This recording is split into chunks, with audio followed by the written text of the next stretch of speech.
First result in dyad of cells cytokinesis after telophase second result in tetrad. अच्छा, interkinesis is longer than interphase which occur in meiocyte. In contrast to meiosis first, meiosis second resembles a normal mitosis. Meiosis second can start in a haploid as well as in diploid cells. So भाई पूछ रहा है कौन सा statement इसमें से, है ना, हमें देना है बेटा statement, read the following statement पढ़ना है और रॉन्ग स्टेटमेंट पहचानना था। Which of the above statement are wrong? So wrong में अगर आप देखो बेटा तो एक तो सीधे सीधे ये वाला रॉन्ग है, interkinesis is a longer than interface, है ना, एक तो ये रॉन्ग हो गया। और दूसरे नंबर पर हमारा बेटा आप देखो तो meiosis second can start in haploid as well as diploid cell, नहीं हो सकता ये, तो ये बिल्कुल गलत है दोनों स्टेटमेंट। तीसरा भी रॉन्ग है, पांचवा भी रॉन्ग है, ठीक है, ऑप्शन नंबर ए सही होगा। चलो आ जाओ नेक्स्ट क्वेश्चन तरफ देखते हैं। 172 अगला क्वेश्चन हमारा, the two daughter cells form during mitosis. दो डॉटर सेल है बेटा जो माइटोसिस में बनती है। The same amount of DNA but a set of chromosome different from those of parent cell. पहला बोल रहा है the same amount of DNA and the same set of chromosome as those of the parent cell. तीसरा बोल रहा है half the amount of DNA का amount half हो जाएगा, and the same set of chromosome as those of the parent cell. कहां से हो जाएगा half? Double the amount of DNA and the set of chromosome different from those of the parent cell. देखो mitosis में पहली बात तो DNA का अमाउंट सेम होता है, ठीक, और वो जो सेट होता है क्रोमोसोम का वो सेट बेटा आपका पेरेंट सेल की तरह होता है। Option number second. Next question बच्चों 173 बेटा क्या कहता है? ड्यूरिंग द मेटाफेजिक माइटोसिस, ठीक, chromosomal material start to condense and form compact mitotic chromosome. दूसरा nuclear envelope nucleolus ER and Golgi body start to disappear. Metaphase के लिए पूछ रहा है। और तीसरा all the chromosomes coming to lie at the equator which one chromatid of each chromosome connected by its kinetochore to spindle fibres from one pole and its sister chromatid connected by its kinetochore to spindle fibers from opposite pole।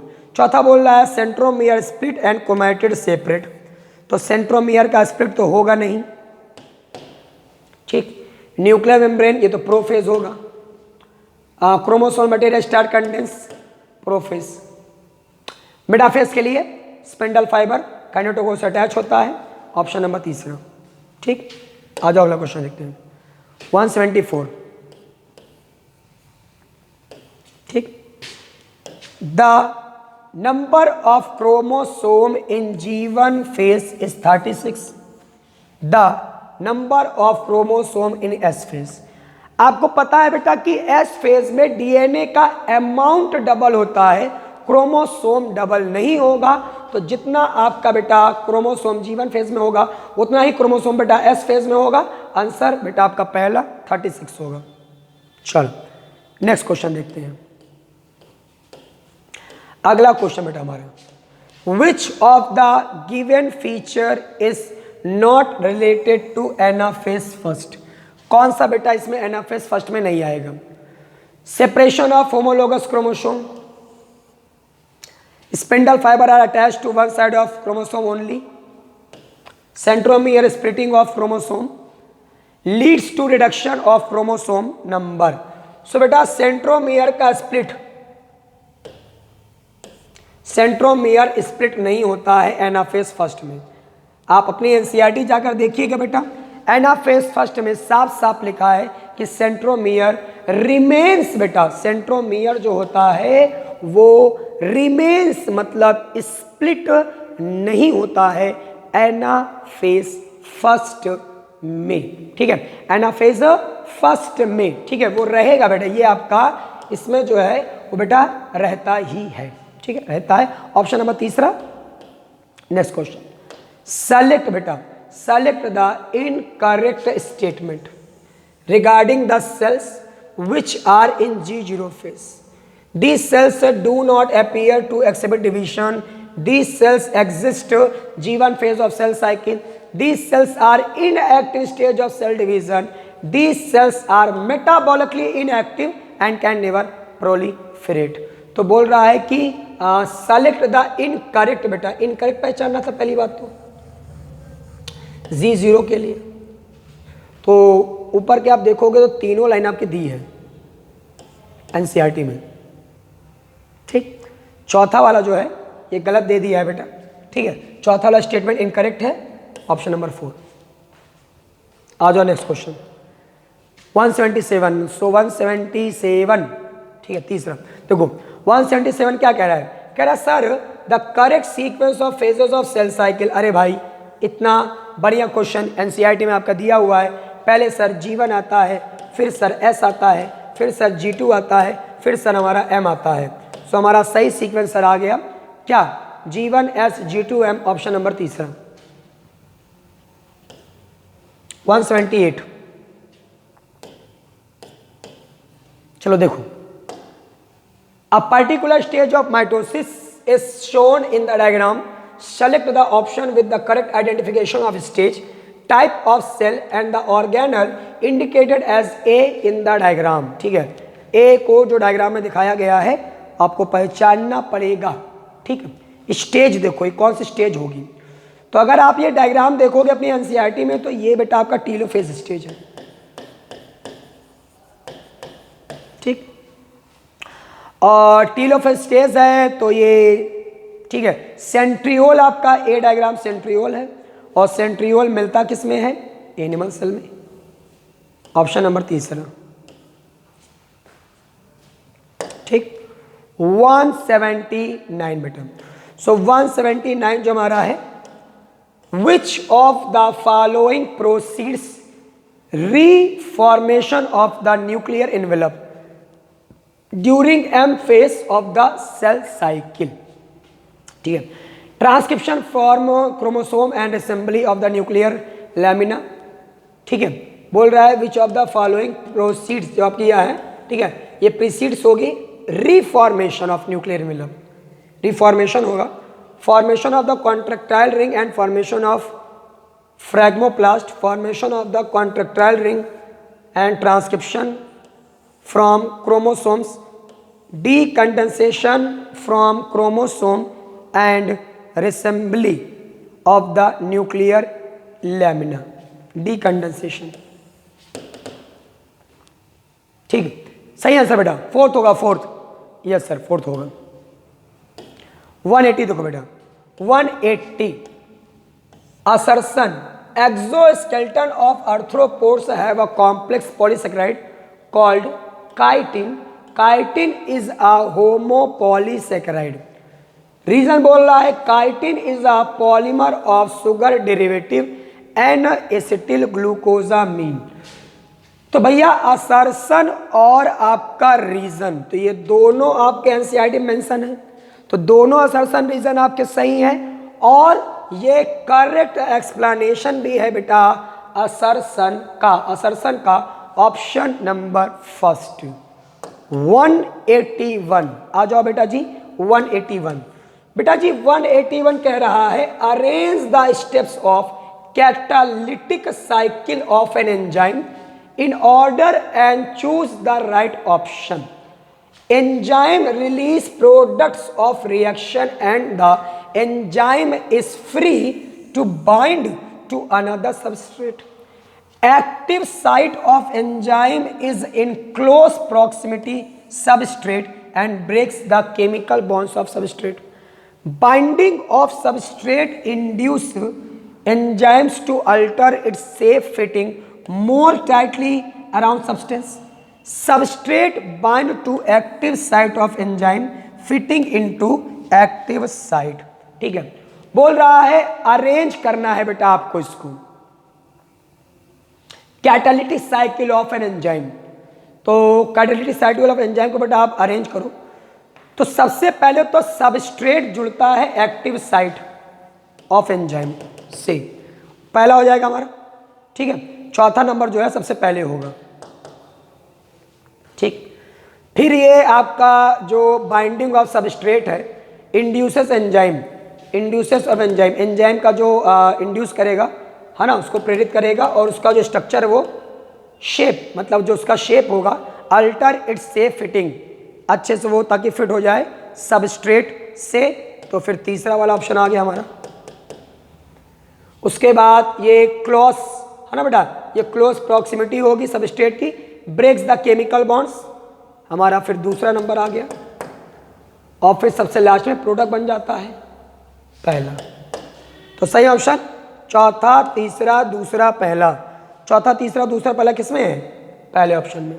पहला option सही बेटा। आ जाओ next question देखते हैं। So next question बेटा हमारा अगला question है, क्या बोल रहा है, which of the following group consist of polysaccharide. कौन से ग्रुप में बेटा पॉलीसेकेराइड होगा? तो भाई ग्लाइकोजन, ग्लाइकोजन भी पॉलीसेकेराइड है, सेलुलोज भी है और स्टार्च भी है। ठीक है ना। इसमें आपको पता है ये डाइसेकेराइड, सुक्रोज हो गया तो होगा नहीं, माल्टोज डाइसेकेराइड होगा नहीं, इसमें सुक्रोज भी आ गया डाइसेकेराइड में होगा नहीं, पॉलीसेकेराइड बेटा यही तीनों आते हैं। ऑप्शन नंबर 4 183 बेटा 183। तो 183 जो हमारा है, glycosidic bond is formed between, glycosidic bond बेटा किसके बीच बनता है? सो ग्लाइकोसिडिक बॉन्ड जो आपका बनता है बेटा, बोल रहा है carbon oxygen atoms two adjacent monosaccharide, carbon and hydrogen atoms of two adjacent monosaccharides, hydrogen and oxygen atoms of two adjacent monosaccharide, two carbon atoms of two adjacent monosaccharide. So glycosidic bond में आपने देखा था भाई carbon atoms बिल्कुल होंगे। ठीक है, तो two carbon atoms of two adjacent monosaccharide, option number 4 glycosidic bond. चलिए ये पूरा आपको बनाकर दिखाया भी गया बेटा। 184 CO2 and H2O, H2CO3 carbonic acid बन रहा है। Which one is incorrect about the above reaction? Without enzyme बोल रहा है the rate of H2CO3 formation is 200 molecule per hour. अच्छा इनकरेक्ट पूछ रहा था है ना, व्हेन कार्बोनिक एनहाइड्रेस। ठीक, तो इसमें से पहचानना है विच वन इज इनकरेक्ट बेटा। When carbonic anhydrase catalyse the same reaction there is no change in the rate of H2CO3 formation. The reaction catalyzed by the enzyme shows speed with about, ठीक है, मतलब बहुत ज़्यादा, आप जानते हो 6 lakh molecules being formed per second, मतलब 10 million times more rate. The enzymes occurs in cytoplasm of certain cell. तो भाई बिल्कुल ये आपका एंजाइम के प्रेजेंस में होता है। ठीक है, साथ में आपका बेटा आप देखोगे कि विदाउट एंजाइम इसका जो रेट होगा वो काफ़ी कम होता है। ठीक, और एंजाइम पर इसके रेट आप देख रहे हो 6 लाख मॉलिक्यूल 1 सेकंड में बन जा रहे हैं बेटा। ठीक है, तो तेरी से ये एंजाइम के प्रेजेंस में रिएक्शन होती है। बट ये वाला स्टेटमेंट आपके बेटा एनसीईआरटी में बिल्कुल नहीं दिया गया है और ये स्टेटमेंट बेटा बिल्कुल गलत है कि व्हेन कार्बोनिक एनहाइड्रेस, यहाँ पर कौन सा एंजाइम होता है बेटा? Carbonic anhydrase. और ये जो कार्बोनिक एनहाइड्रेस होगा catalyse the same reaction, there is no change in the rate of H2CO3। मतलब अगर आप इसमें एंजाइम को यूज करते हैं तो रिएक्शन की रेट पर कोई असर नहीं होगा, कोई चेंज नहीं होगा, गलत, रिएक्शन की रेट पर चेंज होगा। ठीक है, तो ये स्टेटमेंट इनकरेक्ट है, ऑप्शन नंबर 2। 185 बेटा 185 क्या कह रहा है? कह रहा है sir read the following statement and select बेटा करेक्ट ऑप्शन।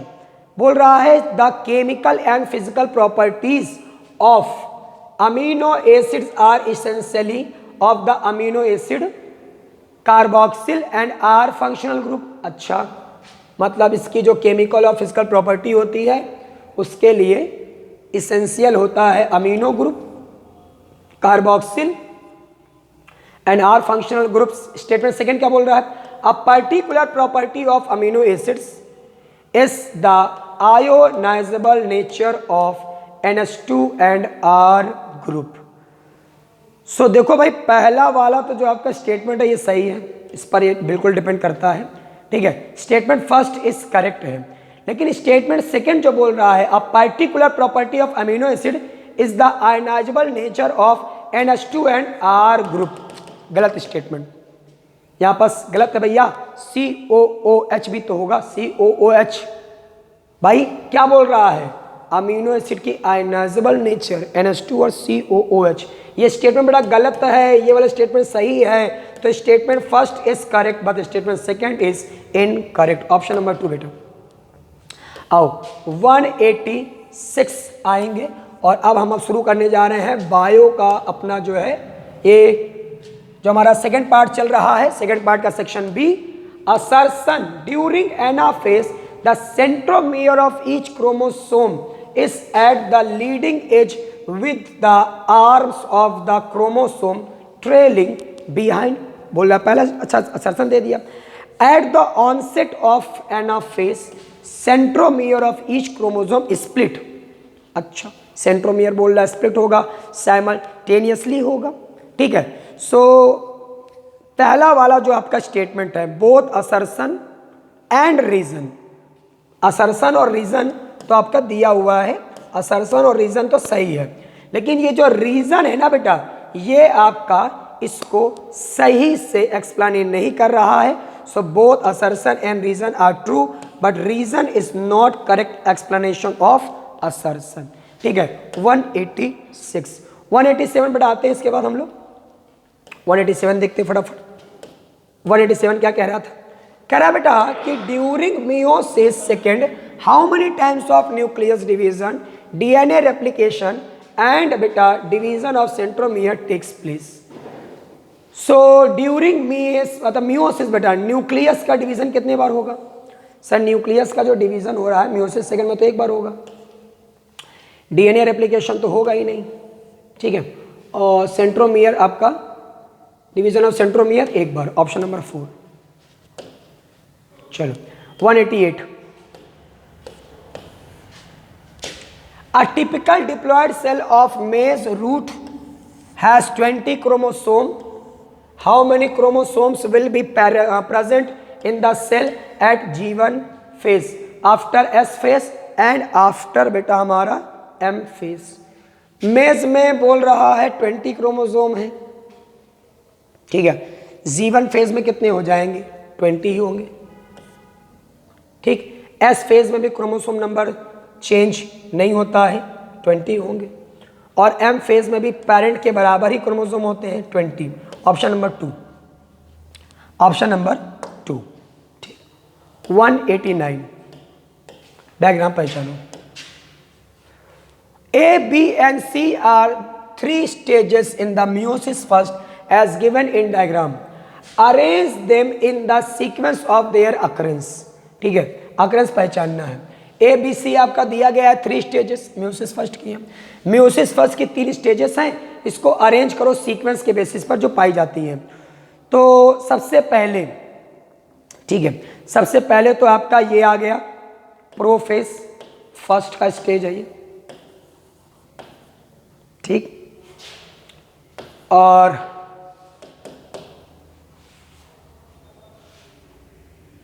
फिर हमारा,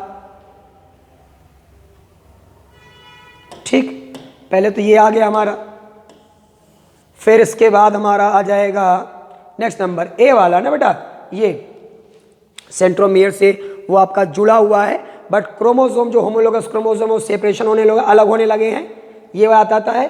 और फिर आपका बेटा हमारा बी वाला ऑप्शन, ये अपोजिट पोल पर वो इकट्ठा होने लगे हैं, ठीक। तो पहले तो आप देखते ही हो कि यहाँ पास साफ साफ आप देख रहे हो, ये अभी भी आप देख रहे हो, ये है ना, क्रॉसिंग ओवर रिकॉम्बिनेशन के लिए दिखा रहा है। तो रिकॉम्बिनेशन आपको किस में होता है बेटा? सर बिल्कुल सरल सा जवाब, रिकॉम्बिनेशन होता है हमारे मियोसिस फर्स्ट के प्रोफेस फर्स्ट वाले में। तो प्रोफेस फर्स्ट में ही होता है। सबसे पहले तो यही आएगा सर, डायग्राम आप देख सकते हो, फिर सी वाला आएगा, फिर ए वाला आएगा, फिर सर बी वाला आएगा। ऑप्शन नंबर तीसरा। आ जाओ आगे। 190 crossing over that result in genetic recombination in higher organisms occur between. Crossing over जो होता है वो जेनेटिक रिकॉम्बिनेशन होता है हायर ऑर्गेनिज्म में। ये बेटा किसके बीच होता है? नॉन सिस्टर क्रोमैटिड के बीच में होगा बेटा, ऑफ बाईवैलेंट। याद है ना बेटा, homologous chromosome non sister chromatid के बीच में। 190 का 2 हो गया बेटा। Next 191 mature nerve cells are incapable of cell division, this cell are probably consider in. तो ये बेटा आपकी कौन सी सेल्स होती है? G0 face. 192 बेटा, ठीक। Interphase is called the resting phase because interphase को बेटा हम लोग रेस्टिंग फेस क्यों बोलते हैं? It is the most active phase of the cell cycle. There is no apparent activity related to cell division. Yes. It does not prepare cell for cell division. No. It is the phase where cell rest before entering into mitosis. ठीक है, face where cell rest करती है। तो भाई mitosis से पहले बोल रहा है इंटरफेस इज कॉल्ड। तो इंटरफेस नाम क्यों पड़ा है भाई? यहां पास जो है आपका क्या होता है? एक्टिविटी जो है, no apparent activity related to cell division. Cell division की कोई भी यहां पास एक्टिविटी वगैरह नहीं होती है। 190 का बेटा है ना, 192 का 2 हो जाएगा। Next 193 the paradox of meiosis is conservation of specific chromosome number from generation to generation produces 4 haploid cells after meiosis second।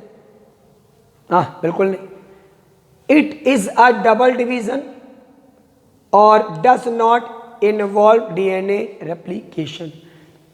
तो देखो जो मियोसिस है आप इसका पढ़ चुके हो सिग्निफिकेंस। बेटा ये आपका specific chromosome number from generation to generation. अगर मियोसिस नहीं होगा तो भाई जाहिर सी बात है क्रोमोसोम आपके गैमेट में हाफ कैसे होंगे?